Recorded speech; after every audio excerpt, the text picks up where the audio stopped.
It has to do with the pressure built up within this bottle of beer. It contains small amounts of wild yeast that continue to ferment and may cause these bottles to explode, but the beer itself, it's still safe to drink. At Lakefront Brewery, every employee gets a turn. This ends up being a very personal beer for all of us involved. From the packaging to the flavors, each worker gets to create their own beer.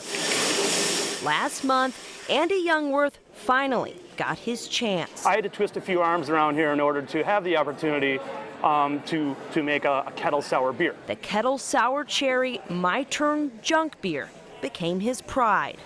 I was there on the brew deck brewing the beer with the brewer. I was adding the cherries with our cellarman into the fermentation tank. I was on the packaging line bottling this beer every step of the way. And now 1 month later, it's become his heartache. Very disappointing. Of course I'm disappointed. Lakefront Brewery issuing a voluntary recall after 3 bottles have exploded. Dealing with nature is unpredictable.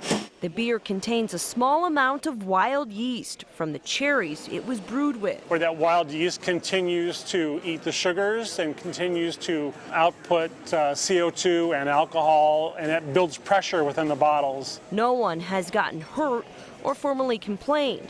The beer itself is not dangerous. The beer is selling really well. It's delicious and it's still 100% safe to drink. Youngworth is savoring what he can until it's someone else's turn. I really wish we would make another batch now that we know what possibly went wrong, but we're going to move on to the next one. Now, this beer still is being sold if you have it and you want to keep it.